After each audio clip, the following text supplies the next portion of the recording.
नमस्कार, good evening, Ram Ram. मित्रों, एक कहावत है गवर्नमेंट ऑफ इंडिया में, order must be maintained at any cost. बहुत अच्छी कहावत है, होना भी चाहिए, order should be maintained. But question is कि एट व्हाट कॉस्ट। ये जो ऑर्डर मेंटेन करती है भारतीय सरकार, और सिर्फ इस सरकार की नहीं मैं बात कर रहा, पूरा का पूरा जो भारत का तंत्र है, the entire governance system, entire bureaucracy, जब वो ऑर्डर मेंटेन करते हैं तो उस ऑर्डर में लॉ कहां चला जाता है? लॉ एंड ऑर्डर में जो बैलेंस होता है वो सिर्फ ऑर्डर पे होता है, और अगर सिर्फ ऑर्डर पे होता है तो उसका प्राइस कौन पे करता है? मेरे हिसाब से जो मुझे लगता है कि हमारी जो ब्यूरोक्रेसी है, हमारी जो जुडिशरी है, वो हिंदूज के अगेंस्ट बायस है। They are anti Hindu. This is my personal feeling, I may be wrong. Give you 3 examples. अभी एग्जाम्स चल रहे हैं और रोज हमें देखने को आता है कि हिंदू बच्चियों के सर में दे आर डूइंग चेकिंग, सर में चेक कर रहे हैं, मंगलसूत्र निकाल रहे हैं, कलावा निकाल रहे हैं, राखी काट रहे हैं, जनेऊ काट रहे हैं। अभी तक मैंने ये तो नहीं कभी देखा कि किसी मुस्लिम बच्ची का हिजाब उतार दिया हो, या किसी क्रिश्चियन से उसका गले का वो निकाल दिया हो, या किसी से किसी का कृपान निकाल दिया हो। I have never seen that. मंदिर देख लीजिए, we have seen tremendous destruction of mandirs. I know it is political, but it is also administrative. But at the same time जैसे मंदिर डिस्ट्रॉय हुए हैं, इतने मजार बने हैं at places you never saw mazars of कमा। There was a case of Rupa IPS, senior IPS officer, Karnataka, very close to the government also. She thinks कि like most IPS and IS and judiciary people कि भैया हिंदुओं को अपने festival celebrate नहीं करने चाहिए, उनको पटाखे नहीं चलाने चाहिए। तो one young boy or girl, I don't know, Bharadwaj speaks, true Indology का भी उसका हैंडल है, he started discussing कि भाई patakas are a fundamental and integral part of the festival of Diwali.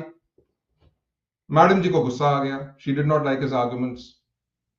She says, your time is up. His account was demolished. Never seen her do this to, some others. There are cases we have seen.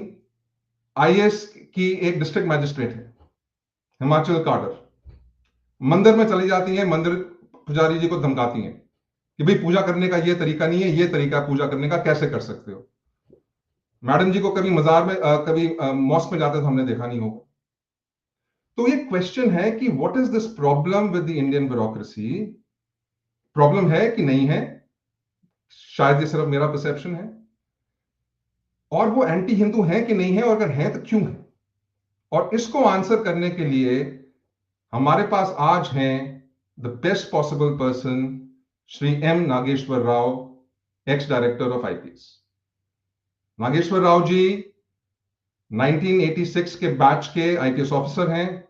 34 years का उनका IPS का service है, बहुत awards मिले हैं उनको, और वो हिंदू इश्यूज के बारे में प्रखरता से बोलते हैं, और इनफैक्ट हिंदू थॉट के लीडर हैं। तो आज हम उनसे बात करेंगे। I am very grateful that he is with us, और उनको मैं प्रोमो के बाद अभी लेके आता हूं।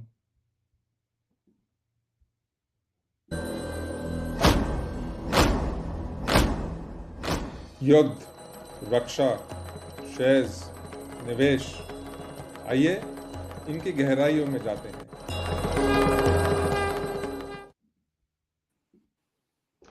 सर नमस्कार, राम राम, वेलकम। नमस्ते, Ram Ram. Sir, such a pleasure, such an honor to have you here, sir. Yeah, same here. Thank you so much for taking the time to come, sir. So, sir, my first question to you is this. You had a long and illustrious career in the IPS. You spent 34 years. You've done several different assignments. आपने 4-5 districts के आप SP रह चुके हैं, आप railway SP रह चुके हैं, आपने अपने स्टेट में DIG रेंज किया होगा, यू बीन इन सीआरपीएफ, आपने वहां एंटी मिलिटेंसी ऑपरेशंस किए हैं, और देन आपका सीबीआई में एक लंबा टाइम था। तो इतने लंबे करियर के बाद सर, आपके बाल इतने काले कैसे हैं और इतने घने कैसे हैं? ऑल आर हेयर, मेरे तो सारे बाल चले गए हैं सर, वाइट हो गए हैं। You got such brilliant hair. तो सर पहले ये बताइए कि आपके बाल इतने काले कैसे और घने कैसे? So that is the magic of the hair dye, nothing else. So, really? Uh, Oh, okay. So, sir, if you start off, we would like to know about your journey from childhood, sir. So sometimes you talk on Twitter about your father, about how he took you against the villages. Everybody in the village was against it, and you talk a lot about how father is a bridge for a child, and he almost becomes a bridge on which the child crosses. So tell us a little bit about that, sir. Tell us why you chose the IPS, आपका cadre selection in your early days, sir. Just a little bit. see, you want me to speak in English or Hindi? Sir, आप जिसमें भी comfortable हो, sir. No, I'm more comfortable in English, but otherwise okay. So I come from a normal village, like any of those people of my generation, where the India was mostly rural at that time in 1960s, 70s, and 80s. And there's nothing extraordinary about my life or my study or other things, except that there are two persons who are extraordinary in my life. One is my father. One was my father because he's no more. And but for him, whatever I am, it is because of him only. He was a man, he was a illiterate person. We are a reasonably rich person, people from the village background. Not that we are any poor or other things. I don't tell lies like Narendra Modi that no, हम चाय बेच रहा था, वो सब वैसा नहीं है. We are हम reasonable गांव का जो स्थाई है, वो middle class and reasonably good at the village level. You cannot compare that with the city level, urban level. And my father was a hardworking farmer agriculturist, and then he wanted that I must study because my village is very deep in the forest. In those days, there was hardly any communication. In fact, to come to the nearest district headquarter town was around 125 kilometers, of which 14 kilometers we have to walk on foot to catch the bus. From the nearest bus point was around 14 kilometers. So I was the only one to pass from my school in 10th class because everyone failed in English. I got just 35 marks, the borderline for passing. So that's how. That also because maybe because I was writing on my own things, some grammar learning here and there and all that. So the examiner must have taken kind to me and then given me that 35 marks. That's what I give credit to him. And then my father said he has to admit because there was a lot of opposition from among our relatives and others, saying that they were apprehensive about the distant urban life, my grandmother and other. And the other person who stood by me, who actually brought up my mother, she was like an orphan mother, was my Bua Nani, that is my mother's maternal aunt. She used to live with us. So these two persons, they made all the change in my life. And then once I came to Warangal and then education moved on its own because it became a kind of autopilot. I was a reasonably good student. I don't say I was an extraordinary student and all that. A reasonably good student, hardworking student. Then entered IPS, got into got to Orissa cadre. That was in 86. Then one thing, my Buanani, she asked me, where will you be working? I told Orissa.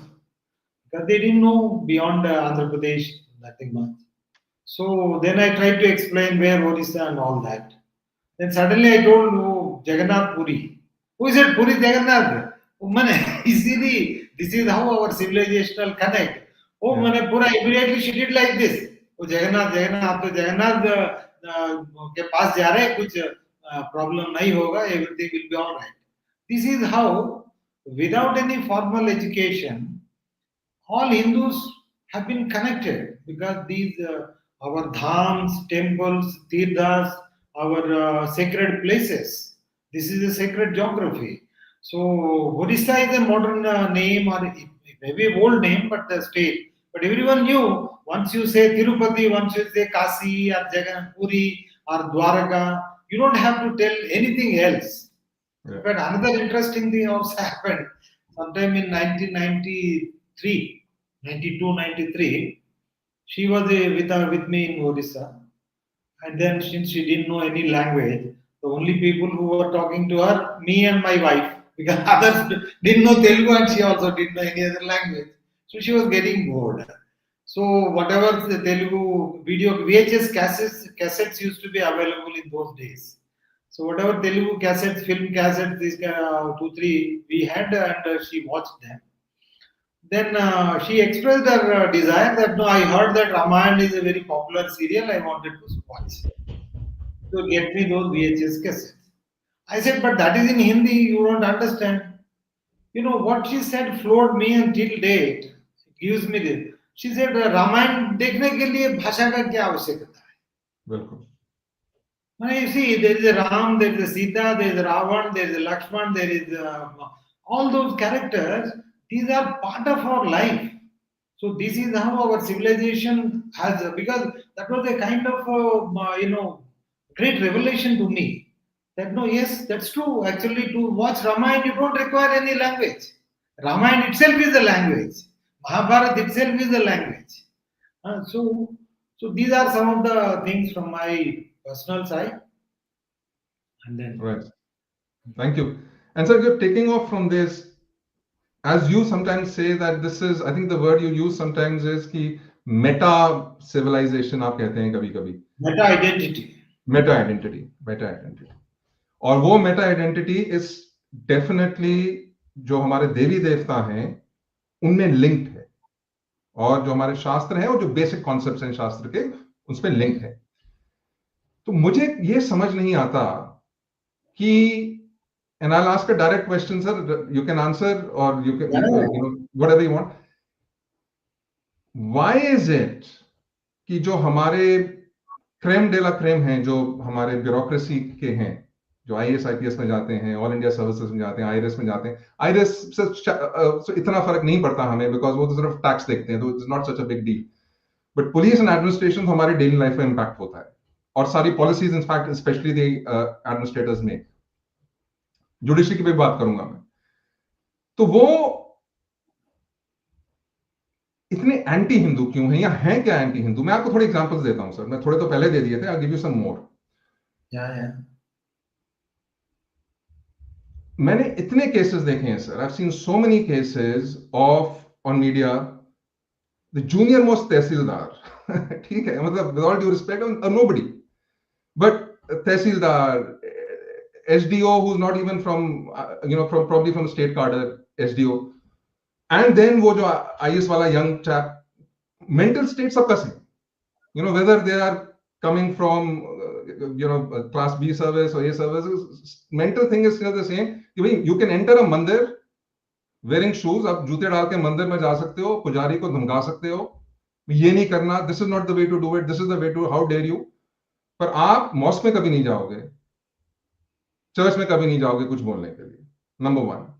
Number 2, ये जो festivals के साथ उनको problem है, it has happened specially in the last 6-7 years I have been seeing. उसका कोई political reason भी हो सकता है, बट आई थिंक जो ब्यूरोक्रेसी का जो थिंग है, गणेश की मूर्ति इतनी नहीं होनी चाहिए, होली पे पानी मत फेंको, एक इंस्टीट्यूशनल चीज बन गई है. So obviously at the highest level secretary साहब बैठ के, होम मिनिस्ट्री में सेक्रेटरी साहब बैठ के उस पर बनाते होंगे पॉलिसी, फिर वो पॉलिसी डिसेमिनेट होती होगी, डिस्ट्रिक्ट में आती होगी, सब कुछ होता होगा. तो is there a fundamental anti Hinduness in the bureaucracy, and if so why sir? See, it is not that the bureaucracy is exceptionally anti-Hindu, or the Indian state itself is anti-Hindu. And bureaucracy, police, judiciary, whatever the wings of the Indian state, they are part of that anti-Hindu-ness or anti-Hindu state. Why is it anti-Hindu? Anti-Hindu because no, it's like the Ganga. If the Gangotri is clean, then you get clean water in Ganga. If the Gangotri is dirty, naturally the whole Ganga will be dirty. The state is a creature of a constitution. The modern state is a creature of constitution. The constitution being anti-Hindu, the characteristics of the constitution are reflected in the state and all its wings, its policies and the laws it makes. For instance, you take, as I have been talking about these issues for several years, Articles 25 to 30, especially they deny equal rights to Hindus.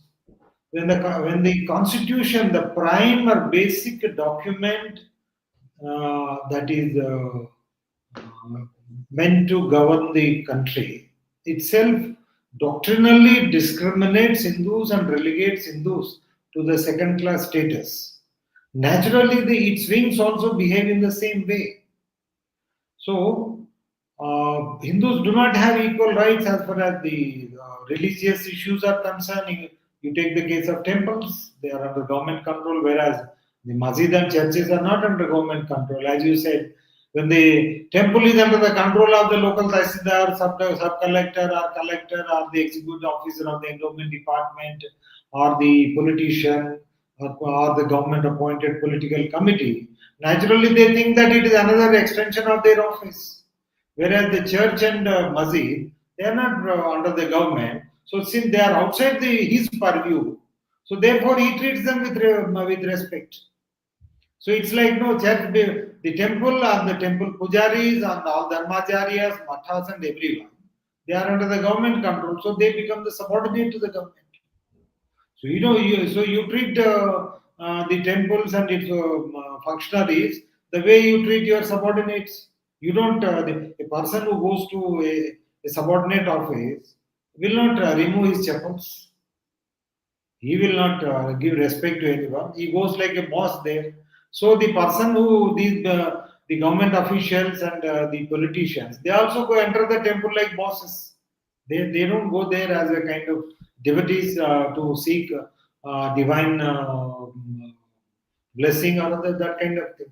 Whereas when they enter the temple, masjid or this one, if they don't behave properly, they will be bashed up or they will not be allowed to enter. So this is as simple as this.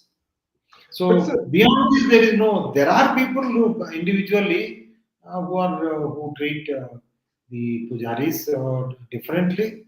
But then by and large, since the pujaris work under the control of these officials, so they do not have as much respect to the pujaris as they have for the Maulvis or the Padris.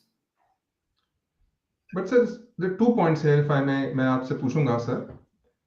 एक तो कि सारे मंदिर तो government के control में नहीं है, बहुत सारे मंदिर सारे नहीं है. दूसरा, ये जो उनका डीएम साहिबा हो, डीएम साहब हो, एसडीएम साहब हो, डिविजनल जो भी होते हैं साहब हो, डिविजनल कमिश्नर साहब हो, वो तो देवी देवता को भी नहीं मानते. पुजारी इज वन थिंग, वो तो देवी देवता को नहीं मानते.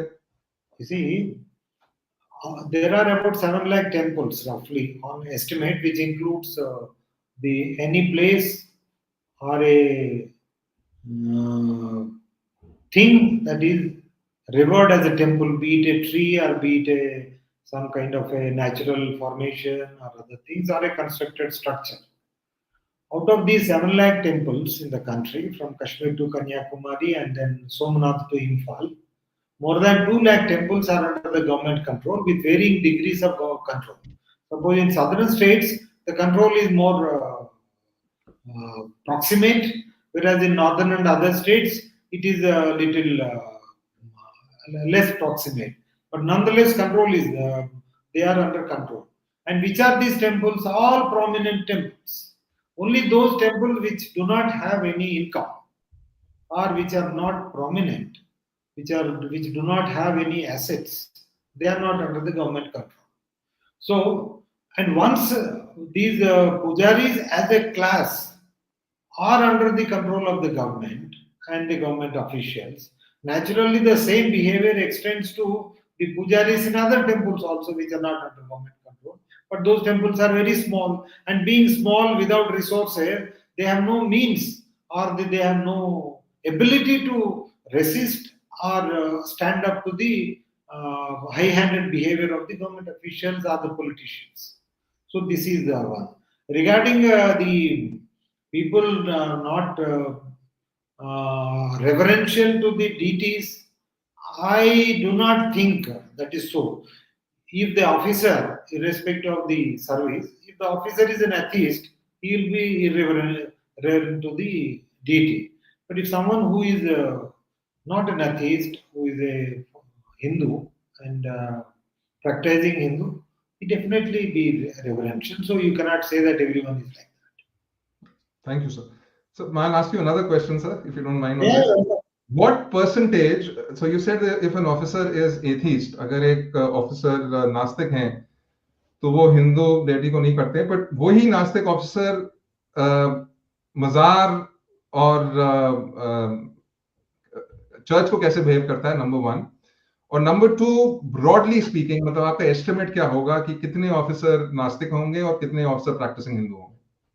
Percentage. You see, the percentage of people are among the Hindus, the percentage of people who are atheists is the same as you find in the society.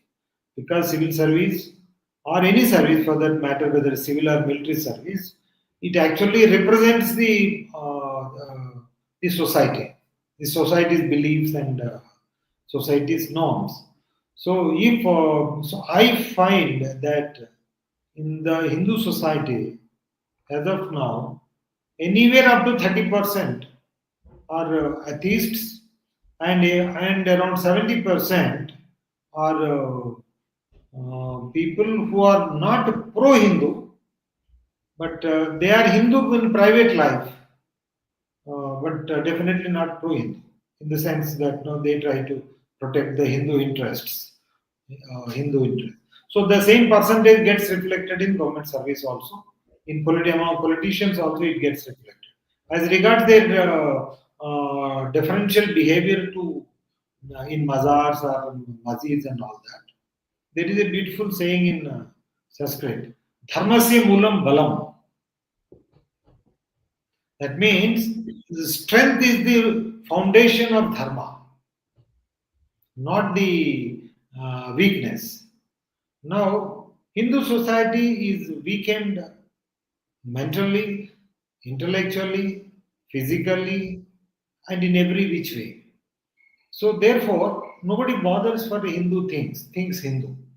Even Hindus do not bother for things Hindu. Forget about this. So, whereas the Muslim society, they are united for a purpose. That purpose is to protect their dharma, their religion. So also the Christians. So therefore, once you, for instance, if you have a family, if your family is well knitted and united, and do you think your neighbor will come and misbehave with your family members? He wouldn't. Nor would he venture to trespass or barge into your home? No. It is same thing. It gets reflected in a larger scale. So these are all symptoms of a society that is weakened. Sir, I totally agree with you. Good points. And there's some points which I will dig into a little later. But from what you said, another thread comes. आपने बोला धर्मस्य मूलम बलम, तो धर्म का मूल आधार बल होता है, शक्ति होती है. I totally agree sir. पर क्या जो इंडियन स्टेट है, जो आपको आईपीएस में जब आप अपने एकेडमी जाते होंगे हैदराबाद में, जो आपकी एकेडमी है सरदार वल्लभ भाई Patel academy, if I am not mistaken, वहां तो आपको सिखाया जाता होगा सर कि आपका काम है कि लॉ और ऑर्डर दोनों मेंटेन करना, लॉ एंड ऑर्डर। और लॉ क्लियर है, उसके थोड़े नेचुरल जस्टिस के प्रिंसिपल्स हैं, और उन principles are reflected in constitution and various laws out of it. But there are so many incidences where law is thrown out just for the protection of order, and that order is basically done कि भाई, I'll use the word minorities here, कि भाई minority ने कुछ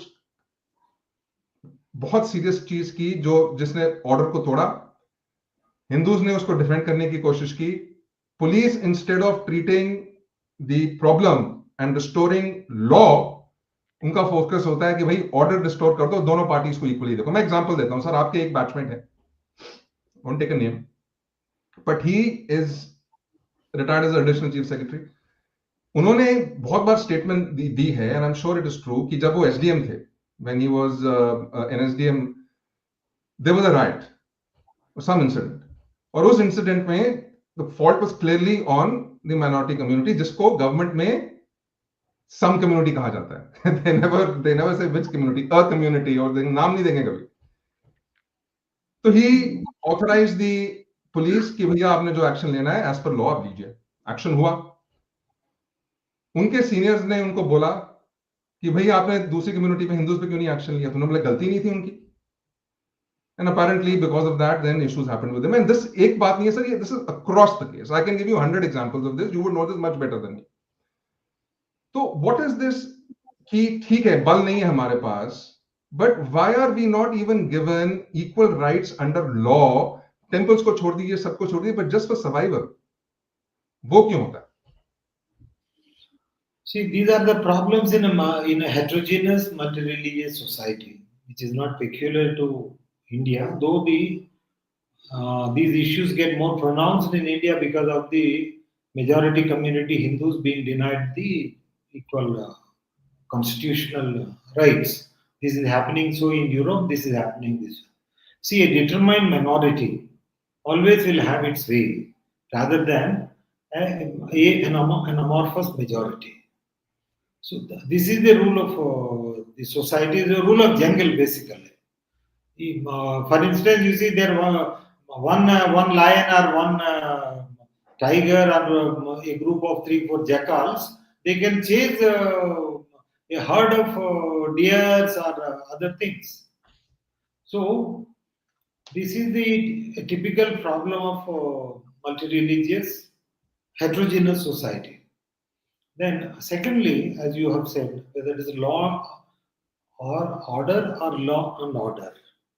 See, it's not today, whether it is the Anglo-Saxon jurisprudence that we are following now, or even the earlier days, or even in any country.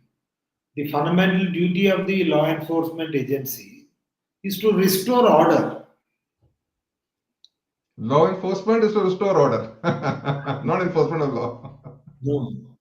Restore order first. Now, it is the job of the state to do justice.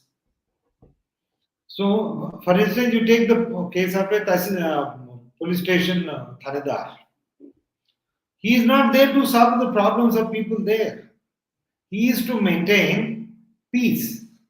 That means कोई झगड़ा नहीं होना चाहिए. आप अंदर अंदर जो भी करना है करो. पब्लिक झगड़ा नहीं होना चाहिए, जो रॉयट नहीं होना चाहिए, और चोरी नहीं होना चाहिए, मारपीट नहीं होना चाहिए. ये मारपीट क्यों हो रहा है, उसमें कौन गलती है कौन है, ये बाद में आता है. But for the time being, the first priority for him is to maintain order. In fact, the word dharma, the dhruv, which is the root, it also means the one which is rooted. From there also you derive the order. That means to maintain order in the society is the fundamental duty of the Hindu king. Okay. So likewise, the law enforcement agencies, including administration, they are not there to solve the problem, and they cannot solve also, because these are beyond their responsibility and beyond their purpose for which they are appointed. These have to be done by the state. The state means the political class, and the policy makers at the highest level. And they also cannot do it because having established a system, now changing that system is near impossible in India or anywhere, for instance.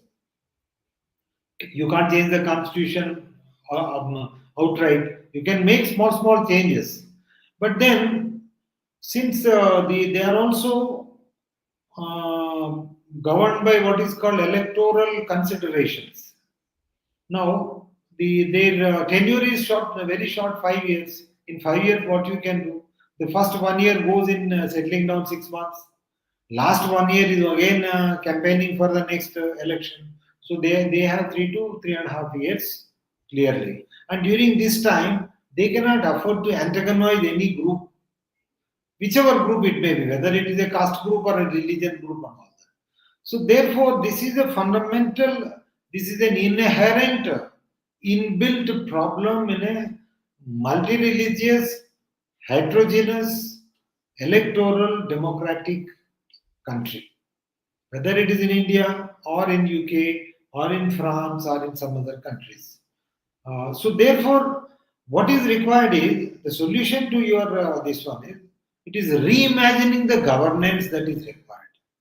How do you reimagine the governance? In an electoral democracy, you take the case of a king. Because much of human existence, the civilization survived only under the societies were ruled by kings, not by democracies. Democracies only started maybe the current form of democracy maximum started some 200 years ago. Prior to that, it was they were kings advised by the learned people and elderly learned people. And do you say that they were worse off than we are, or we are better off than they were? No, certainly not.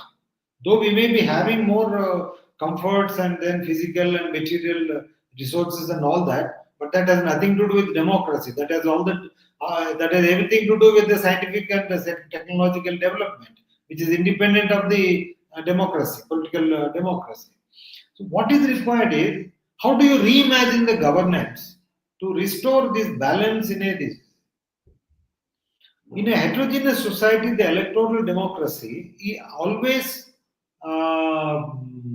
pampers the minority voting blocks because minorities vote as a block and then they are the one who actually decide the electoral outcomes because the majority votes are always distributed among the several political parties or candidates who contested.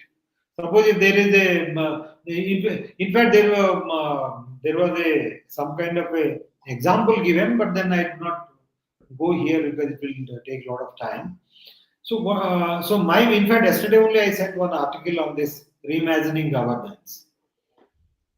What is required is either you have to bring back the monarchy because monarchy, all that monarchy people say is not bad. Even in Islamic countries, which are mostly ruled by the kings or the sultans, they are not bad.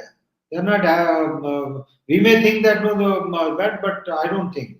Similarly, the Europe, which was under Christian kings and queens, they were not bad.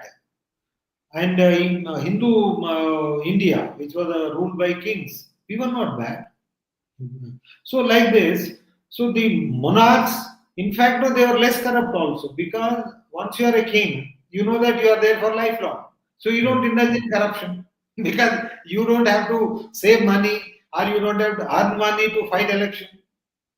And secondly, you will have a long-term vision for the you don't your vision goes much beyond 5 years, which a normal politician has. So he will have a long-term vision. So what is required is that we need to increase the electoral cycle.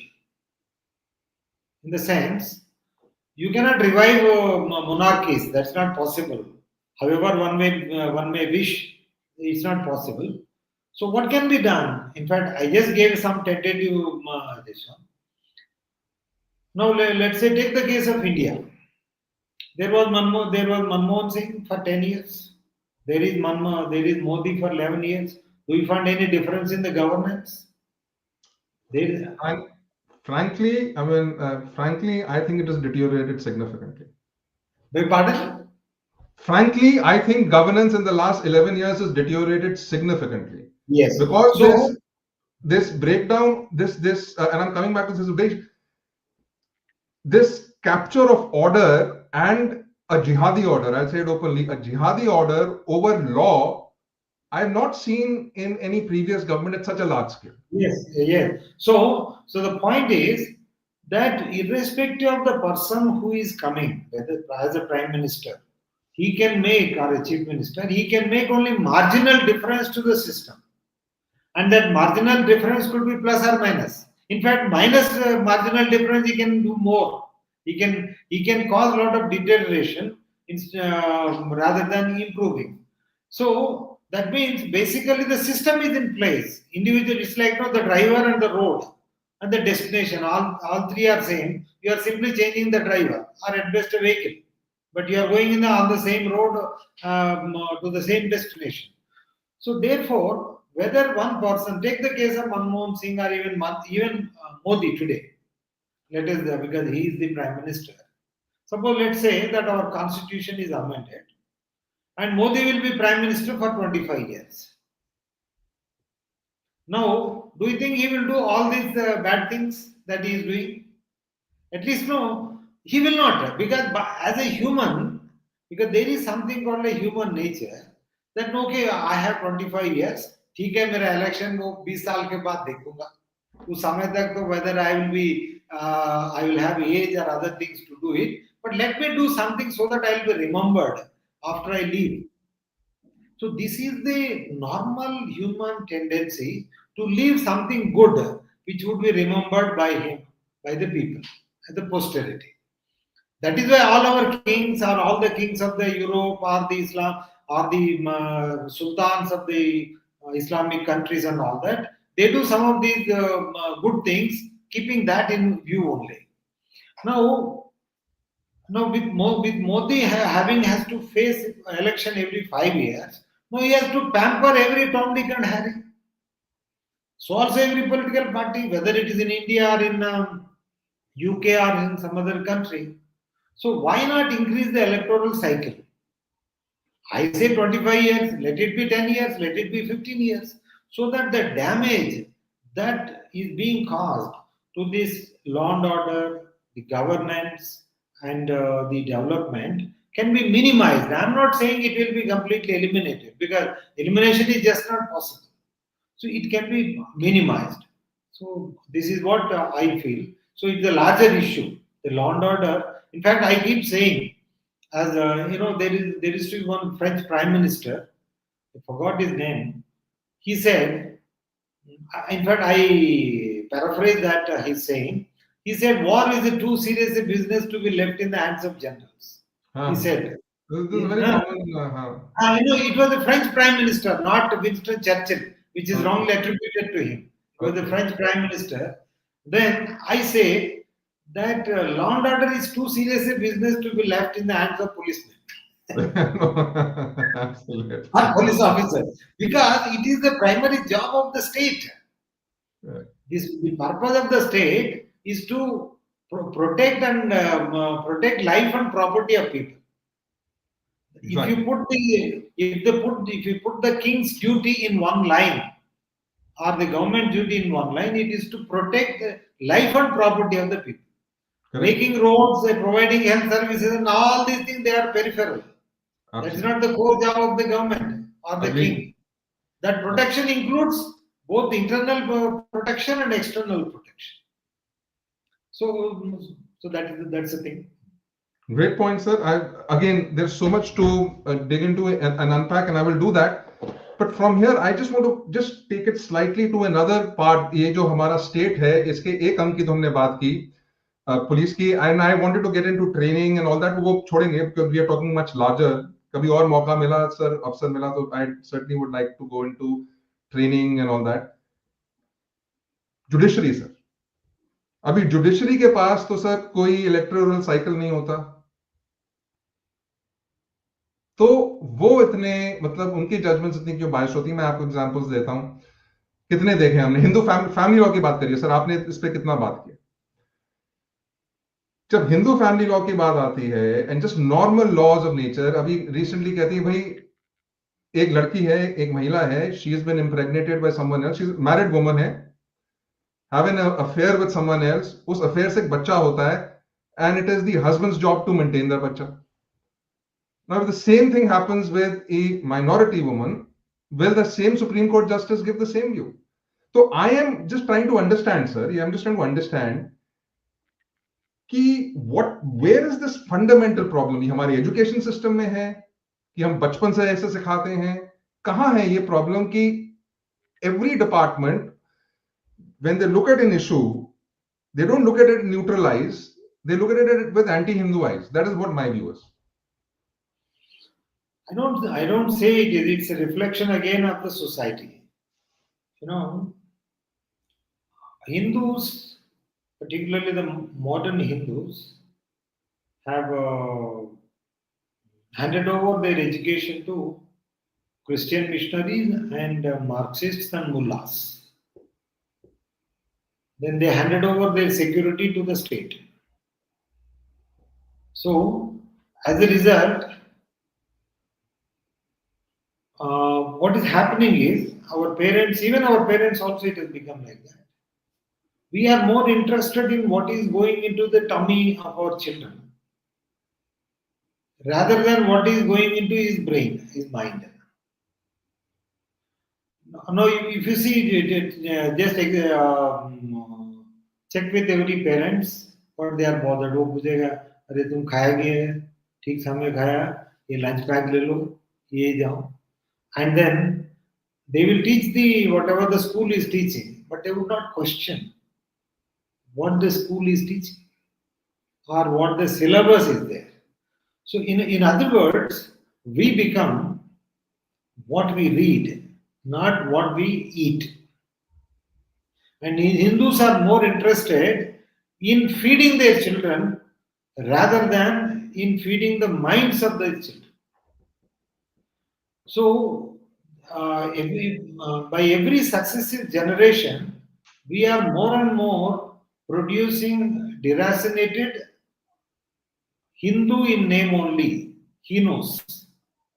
Suppose 2 generations ago, they were all Hindus. Then the next generation, 1 generation back, slightly this side, that side. This generation, there is more deracinated people, more Hinus, more atheists, more people who are anti-Hindu. Then by next generation, the real Hindus will be very few. That is because our minds are being corrupted. Our software is being corrupted. Hardware is getting, we are taking care only of the hardware of our children, not their software. And this is because the education, Hindus do not have again equal educational rights. You cannot start, you start an Hindu school, you have to subscribe and you have to follow the secular syllabus. Whereas a madrasa or a convent school, they have got special rights under Article 30. So they can have their own syllabus. They can teach their Bible, they can teach their Quran. Whereas a Hindu school technically can teach, but then you don't get recognition if you do not follow the secular syllabus. So in the process, a Hindu school ends up as a secular school. A convent school remains a Christian school which is preaching Christianity to non-Christians, and a madrasa remains an Islamic school preaching Islam even to those students who go there. So the whole education system is the fundamental problem. You take the case of Delhi, our Supreme Courts or High Courts and lawyers. Where have they studied all of them? A large number of them either have studied in convent schools or products of St. Stephen or some other Christian colleges and schools. Naturally, so they know nothing about Hindu, so they have all the reverence for the Christian, and then they have all the reverence for the Islam and mullahs. So this is the fundamental problem. So they don't bother. Then there is another thing. This ignorance, what happens? No, he thinks since the Brahmin or their own people, they are their own. and he is better educated than the other Hindus, so he is very condescending to his own Hindus. That is another problem. Since he studied in English medium, English बात करते हैं, वो अच्छा ऊपर बैठते हैं जो as a judge or is a senior lawyer. So these are all the problems that originate out of education system. And education system is a product of the anti-Hindu state, and anti-Hindu state is a creature of the anti-Hindu constitution. Perfect, sir. तो इसमें the problem now is कि जैसे आपने बोला software is corrupted bye education system. अभी software को ठीक किया जा सकता था. एक ऑर्गेनाइजेशन बाहर आई थी 100 साल पहले, उसका नाम था रोमियो सीरा राष्ट्रीय स्वयंसेवक संघ. उनका काम था सबको सॉर्ट आउट करना. वो हम कभी और बात करेंगे. उन्होंने तो मतलब जितना भी बचा हुआ था उसका भी बैंड बजा दिया. तो this problem that you saying कि जजेस हमारे सेंट स्टीफन जहां में कॉन्वेंट स्कूल में पढ़ते हैं, अभी प्रॉब्लम है कि जो कुछ वो वहां पढ़ाते थे वो भी आरएसएस के स्कूल में भी वही पढ़ाते हैं. Yes. तो है ना. तो एक प्रॉब्लम यहां होगी. दूसरी प्रॉब्लम है कि आप There was one great educationist by name Anand Kentish Kumaraswamy. A.K. Kumaraswamy, Coomar. He was a Sri Lankan, but more of a, because till 1935 Sri Lanka was part of India, the current India, and then he migrated 2 years and then he died. I think he passed away. He's a great educationist. He's beautiful. In fact, you must read some of his books. In one place he says that a Hindu child who goes to a Christian school, convent school, he comes back and thinks that his grandfather was an idiot and his father is a fool.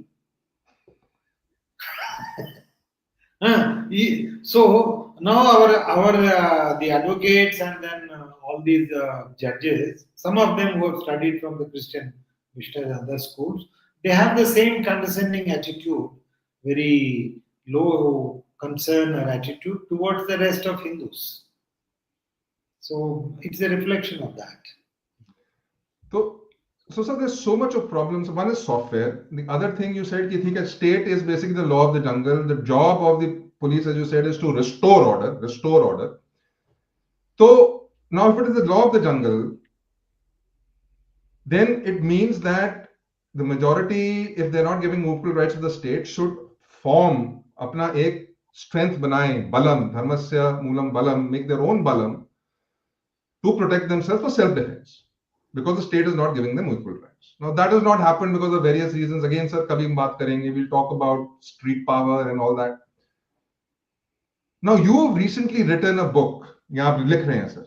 You're writing a book called A Quiver Full of Hindu Arrows.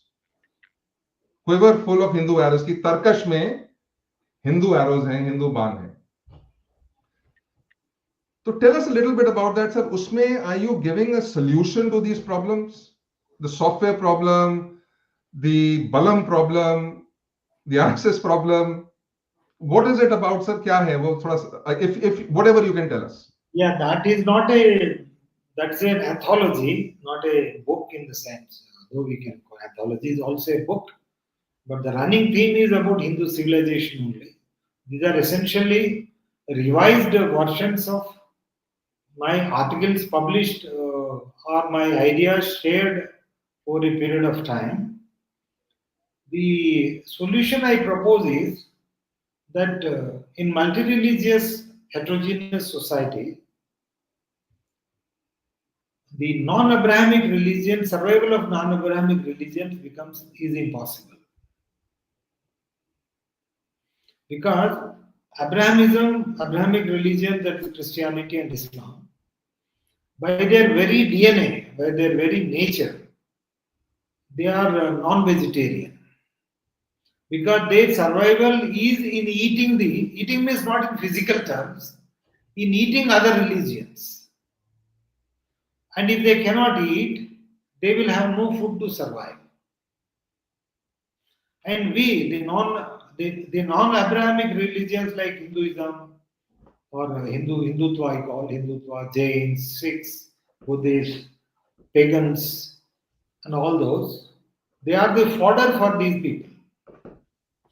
Now, your numerical strength is immaterial. So, India, for instance, we are 116 crore in the world now. We are not allowed to have a single Hindu country. We are the third largest country in the religion in the world, whereas the first largest is 240 crore. Christians have 157 Christian countries. And 190 crore Muslims have 50 Islamic countries, and they are dominant minority in several other countries, for instance, India. And then even Buddhism, if you take, they are around 50 crores, they have 7 countries. 1.5 crore Jews, they have one country, Israel. Now, there is also another saying which is given by Chanakya: Sukhasya Moolam Dharma. आप सुख शांति में रहने के लिए आपको धर्म चाहिए. धर्म से मूलम अर्थ. धर्म को चलाने के लिए आपको अर्थ चाहिए. अर्थ means resources, not money. It includes resources. अर्थस्य मूलम राज्य. दैट मीन्स आपको रिसोर्सेस के लिए आपको राज्य चाहिए. Your own country, your own state, your own thing. So the circle is that if dharma has to survive, it has to ultimately have a rajya. We don't have a single rajya of our own. Coupled with that, the largest Hindu country in the world, that is India, is anti-Hindu. It has an anti-Hindu state which works against this one. And it works against Hindus not because it wants to, but it does at the behest of the Abrahamic forces. Muslims, Christians, leftists, and secularists, all are Abrahamic forces only. So my solution to which I offer, it's not that it's going to happen, but then someone has to give a seed. We do not want Hindu Rashtra. Hindu Rashtra means a nation which can have anything, only the Hindu religion is declared as the official religion. The official religion could be Hindu. For instance, you take the case of Sri Lanka, where the official religion is Buddhism. That means it is a Buddhist Rashtra. But then they have, I think, around 10% Muslims and around another 5 to 10% Christians who will lead them away, if not today, after 50 years. So my advocacy is this: the solution. If at all the Hindus have any interest in saving their religion and civilization and have the survival instinct, we must have an exclusive Hindu homeland like Israel has. See, for 2000 years Israel suffered, that is, Jews suffered, and they have been fighting, and then they achieved it in 1947. After 1947, Jews have been far safer. Had Israel been in existence in 1941 or 40s, do you think Holocaust would have happened? It would never have happened. Now, can you imagine any Holocaust happening against Jews anywhere? No, it will not. Because Israel has a state. You have the state power, you have the political power, you have the resource power to go and intervene and then protect your co-religionists. But Hindus do not have. Why the government of India does not criticize Hindu genocide in Bangladesh, or did not protect Kashmiri Hindus from genocide within India? Kashmiri Hindus were within India. Manipuri Hindus. Kashmiri Hindus. It's ongoing Manipur. Because the state itself, because the state and the polity is anti-Hindu. So therefore, we need a separate and exclusive Hindu homeland, Hindu Desh. Hindu राष्ट्र नहीं है. हिंदू देश जिसमें नागरिक केवल हिंदू हो सकता है. जब तक अगर ये नहीं होगा, हिंदू धर्म, हिंदू सभ्यता, हिंदू संस्कृति, हिंदू भाषाएं एवं हिंदुओं वो बच नहीं पाएंगे। अभी परिस्थिति ऐसा है, after 2040 it becomes difficult for a Hindu to become Prime Minister of India. After 2050 it will be next to impossible. The reason being, at the time of independence we were around 85 or 86 or 84, 83, 80 plus percentage Hindus in India. Today officially we are around 72 or 73. Now at the time of independence there were not many Hindus, that is Hindu in name only. Now today, as I said, around 30% of the Hindu, those who go by Hindus, are communists, Ambedkarites, they are left liberals, they are agnostics, they are atheists, and they are all sorts of people, they are anything but Hindu. But in census, they are recorded as Hindu only. So out of this 72%, 30% you take it away, around 20% will go. That means we are not more than 50%. The real Hindus are not more than 50% today. Now imagine the case in another 15, 20 years, because the populations, the growth or the progress of populations is geometric. They don't go by arithmetic method. So geometrical progression, it is 2 to the power of 2, 2 to the power of 3, 2 to the power of 4, 2 to the power of 5. Every time it goes in logarithmic cycle. So this is my advocacy, and then the whole book is the anthology is around this core theme only, Hindu Desh. That means हिंदुओं को अनन्य हिंदू देश चाहिए, exclusive Hindu homeland. अगर हम चाहते हैं हम बच सकते हैं, हमारा जो भावी जो पीढ़ियां, आने वाले पीढ़ियां अगर बचना है Hindu, then we must have that. That is the core theme of the book, and surrounding that there are other things as few of that we have already discussed. Right. No, I think this is critical, and I wanted to ask you this. Then propriety comes in कि नहीं पूछना चाहिए. But now we are talking. I think I'm still going to ask. So, are you an anomaly in the IPS? Big pardon? Are you an anomaly? जैसे वो आपने matrix picture देखी होगी ना, उसमें नियो अनोमली होता है. No. You see, there is a saying in Telugu which is actually a saying in Sanskrit which comes into this one. The person who is aggrieved or a litigant, maybe a judge is sitting there. The principle is this: the litigant may be your brother, but your duty is dharma. Not helping your brother, but to enforce dharma.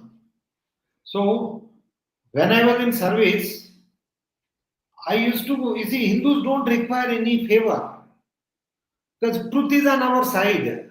Yeah. Always, you see, always truth is on our side. Whether you take at a larger scale or even at a miniature scale, if anyone who is impartial and efficiently enforces law, it helps Hindus only, because Hindus generally are law-abiding. Yeah. So therefore, all that I have to do is follow dharma and enforce law as truthfully, as impartially, as efficiently as is possible in the given circumstances. Yeah. That's all. Perfect, sir. So, sir, we covered lots of very, very interesting things, and I would very much like to delve more into your book, because Hindu homeland, Hindu desh, जहाँ सब लोग हिंदू हो, exclusive Hindu homeland, not just Hindu exclusive, homeland, because people will say that this is also Hindu homeland, because Hindus have a tendency of trying to go into these details. तो उसके लिए फिर हिंदू को define भी करना पड़ेगा. जो संघ की डेफिनेशन है वो तो ये है कि भैया भारत में जो भी है हिंदू है, वो सिख हो ईसाई हो. और संघ की ये भी डेफिनेशन है कि अगर कोई फॉरेनर हो, तो who's been born, let's say white, black, whatever, but they've adopted Hinduism and given up everything else and have decided to formally adopt, वो हिंदू नहीं है आरएसएस के लिए. तो we'll have to look at definitions. मैंने देखा आपने भी एक definition दी है सर, तो it's very critical. But the point is कि this is such a fundamental thing. मैं लोगों को ये बताना चाहता हूं कि नागेश्वर राव सर ने बोला कि हम अपनी सिविलाइजेशन खो बैठेंगे, धर्म खो बैठेंगे, पर लोग ये मत समझें कि ये बहुत पीसफुल प्रोसेस होगा. ये ऐसा नहीं होगा कि एक दिन आपको बोलेंगे भैया आज से आप देवी देवताओं की पूजा ना करें. ये नहीं होने वाला. ये होगा कि अगर आपके पास पैसे हैं, वो पैसे लिए जाएंगे आपसे. आपकी जो बेटी बहुएं हैं वो सेफ नहीं होंगी. ये मैंने लोग जानते हैं, ये मैंने जयपुर डायलॉग्स में 3-4 साल पहले जब मैं वहां जाता था 3-4 बार बोला मैंने वहां.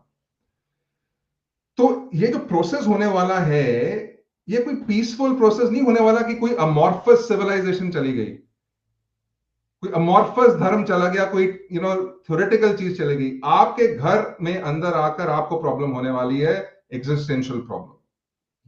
और ये इसलिए सरप्राइजिंग चीज है कि पूरे आप सिस्टम ले लीजिए, ब्यूरोक्रेसी ले लीजिए, जुडिशरी ले लीजिए, आर्म फोर्सेस ले लीजिए, पॉलिटिशियन को छोड़ ही देते हैं. उनमें से सिर्फ मैं जानता हूं सिर्फ एक सीनियर पर्सन जो है नागेश्वर राव सर इसके बारे में बात कर रहे हैं और उन्होंने एक सोल्यूशन दिया है. एक फट इससे ज्यादा इंपॉर्टेंट और कोई चीज हो नहीं सकती. और इसके लिए बात सिर्फ एक पर्सन कर रहा है, तो इसलिए मैंने सर से पूछा कि क्या आप अनॉमली हैं. सर बहुत बहुत धन्यवाद. कुछ प्रश्न है वो ले लें, 2-3, अगर आपके पास कुछ मिनट है तो 2-3 प्रश्न है व्यूअर्स के, वो ले लें sir. Yes yes please. Sachin BK कह रहे हैं कि sir this is the case in colleges and corporates. Muslims get some time off every Friday for namaz. Imagine if Hindu start asking for time to go to temples every week, will they get it? Absolutely not. वही बात sir जो हम कर रहे थे. If you have anything further to add sir. ना कितना हिंदू बच्चा मंदिर जाना चाहते हैं वो बोलो पहले. अगर आपका क्लास में सचिन जी, आपका क्लास में सभी अगर 10 हिंदू है तो 20 हिंदू है, 40 हिंदू है, उसमें से कितना लोग कितना दिन, कौन सा दिन में मंदिर जाना चाहते हैं? बहुत कम है. See, when we ourselves are not very particular about our religious issue, why do you blame government or others? See, the world, there is a saying, क्या था? Recently I forgot, there is a beautiful Sanskrit saying that means जिसका strength है वो उसी का वसुधा है. That means that belongs to these sir वीर भोग्य वसुंधरा. वीर भोग्य वसुंधरा. वो एक्चुअली राजपूताना राइफल्स का आदर्श वाक्य है, वीर भोग्य वसुंधरा. I think Nageshwar Rao sir का वो खराब हो गया. तो सर ये बेसिकली बोल रहे थे कि अगर आपको धरती को भोगना है और धरती के जो सारे सुख हैं उनको भोगना है तो आपको वीर होना पड़ेगा. तो उनका ये पॉइंट था कि भाई कितने हिंदू बच्चे जाते हैं स्कूल, और अगर बहुत सारे मंदिर, और अगर बहुत सारे हिंदू बच्चे जाने लगे तो हमारी पॉपुलेशन इतनी ज्यादा है कि हमें इसमें कोई प्रॉब्लम होनी नहीं चाहिए. अगर कोई हमें रोकेगा तो हम उसको खदेड़ के आगे चले जाएंगे. तो वीर भोगे वसुंधरा. अगर आप वीर नहीं है तो फिर वसुंधरा आपको नहीं मिलेगी. एक और प्रश्न है नटराज चतुर्वेदी जी का. नटराज चतुर्वेदी जी धन्यवाद. आप कह रहे हैं कि in any family if it's dysfunctional the elders of the family are to be blamed more. Who's to be blamed for various dysfunctions seen in the Hindu society? बहुत अच्छा प्रश्न है नटराज चतुर्वेदी जी. नागेश्वर राव जी का मुझे लगता है इंटरनेट कनेक्शन खराब हो गया. मोस्ट प्रॉब्ली उनकी लाइट चली गई होगी और इसलिए उनका इंटरनेट वो खो गया. तो ये प्रश्न मैं उनसे जरूर पूछूंगा अगली बार और वो अपना उत्तर देंगे. मैं आपको इसका उत्तर दे दूंगा जो जैसा ये मुझे लगता है. देखिए, अगर elders of the family are to be blamed तो प्रश्न ये है कि एल्डर्स को किसने ये बताया कि स्कूल नहीं जाना चाहिए? जैसे नागेश्वर राव जी ने बताया आपको, इंडिपेंडेंस के टाइम पर हीनोक बहुत कम थे. तो जैसे मेरे दादा दादी थे, ठीक है, मेरे दादाजी बहुत ही आईएफएस ऑफिसर थे, इंडियन फॉरेस्ट सर्विस के ऑफिसर थे. और पूजा पाठ बहुत करते थे, तो वो तो मंदिर जाते थे, पर वो पूरी तरह से उसको पास ऑन नहीं कर पाए, मैं सिर्फ इतना कहूंगा। पर कुछ होकर एक जनरेशन स्किप कर कर वो मेरे तक आ गया। मैं ये कोशिश करता हूं कि नीचे पास ऑन हो जाए, पर पता नहीं पास ऑन होगा कि नहीं। पर प्रॉब्लम ये है कि एक इंडिविजुअल फैमिली कुछ नहीं कर सकती। ये एक सोसाइटियल और सिविलाइजेशनल सोल्यूशन होना चाहिए कि एक ऑर्गेनाइजेशन होनी चाहिए ऐसी जो, या सिलेक्शन ऑफ ऑर्गेनाइजेशंस जो लोगों को बोले कि रिलीजन बहुत इंपॉर्टेंट है आपकी लाइफ में और उसको आपको फॉलो करना चाहिए। नागेश्वर राव जी आ गए हैं मुझे लगता है। Welcome sir. Yeah, actually we have suddenly there is a power off. I thought so, sir. Sir, there was a question. The Prashn Nataraj Chaturvedi ji is asking an interesting question. He is saying in any family, if it's dysfunctional, so if a family is dysfunctional, the elders of the family are to be blamed more. Who is to be blamed for various dysfunctions seen in the Hindu society? तो कह रहे हैं कि in the family, elders are to be blamed for dysfunctions, but if the dysfunction is across the society, who should be blamed? Yeah, naturally Hindus are to be blamed. We are to be blamed. All of us have our own share of blame. We are blameworthy because no dharma belongs to everyone. It belongs to me. It belongs to you. It is our responsibility to uphold dharma and to ensure that our collective interests are safeguarded. Hindu dharma is protected. So, if Hindu dharma, Hindu civilization is in this dire state, it is entirely because of us, including our previous generations and then us also. But he is, I think, saying that who is the elder in a society? The society से elder कौन होता है? Nobody. There is no elder. There is no elder. Everyone, because in a democratic society, the value of the vote, the value of vote of a professor and of a tune is the same. So likewise, so we are not in a traditional Hindu society. We are in an electoral democracy. All of us Hindus have voted BJP, thinking that no, they will do certain things. Okay, first term they did not do it. Then why did they re-elect in the second term? And why did they re-elect in third term? So Hindus are to be blamed. And who is asking them? Is any Hindu asking their political representative, whether Sarpanch, ward member, MLA, MP, minister, जिला परिषद chairman और whoever it may be, हमारा हिंदू समस्या ये है, मेरा मंदिर का ये समस्या है, आप क्यों अटेंड नहीं कर रहे हो? सेकेंडली, ये मंदिर मेरा है, ये बगल वाला चर्च आपने नहीं लिया, इस बगल वाला मस्जिद को नहीं लिया, मेरा मंदिर आप क्यों लिया है? Is any Hindu asking this question to any of the political representatives? So when you don't ask, your mother also doesn't feed you, because the बच्चा अगर नहीं होगा तो माँ तो दूध नहीं देगा ना. So we think that no, by voting Narendra Modi or voting BJP or some other party or some candidate, we have discharged our responsibility और पूरा सोचा वो लोग करेंगे. वैसा नहीं होता है. We have to protect our religion on a day-to-day basis, on an hourly basis, on a regular basis.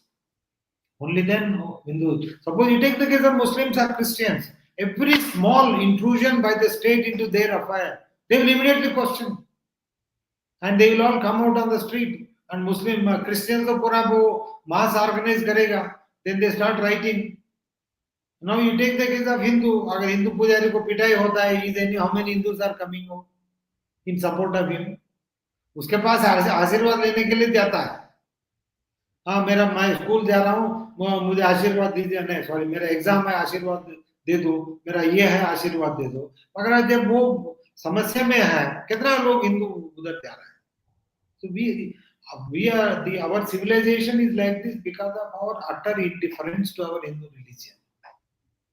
And sir, एक सेशन हमें करना पड़ेगा कि why is this exactly your point? Our civilization is like this because of utter indifference to Hindu religion. So why is there utter indifference to Hindu religion over the years? Over the centuries? What exactly has happened? We'll keep it for a separate thing. I'm personally very interested in figuring this out. ये हुआ क्यों? Why have we reached this state?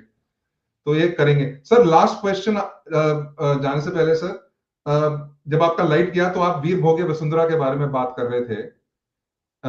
Would you like to say something to end, sir, on that? Actually, Veer Bhoge Vasundhara, That is not somewhere it is. That is also got other problems. But in general, it talks about a truism that strength need not necessarily be physical strength. It has to be. It includes physical strength, your mental strength, your determination, your concern for your religion, your people, your culture, your civilization. With this strength, only you can protect your religion or civilization. Suppose you need to protect this country, you need strength. You need to protect your family, you need strength. You need to take care of your family, you need strength. So, in every matter, you need strength. And unfortunately, we are not exhibiting that strength. We are using our strength not for collective purpose, but our personal aggrandizement, personal enrichment. Yes, sir. Very true, sir.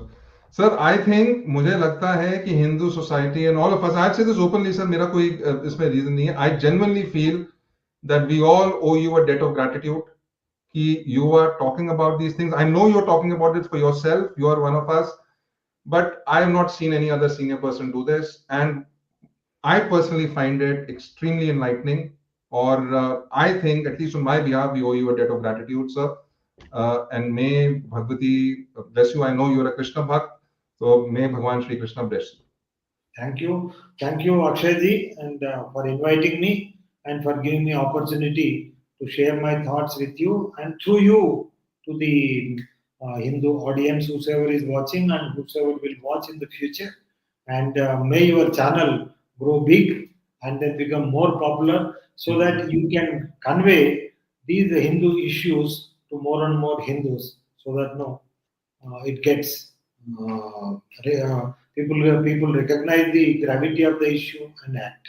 Thank you so much for being with us. Also, thank you from our side, sir. We are all very grateful to you. Thank you, sir. Ram Ram, sir. Ram Ram, Mitra.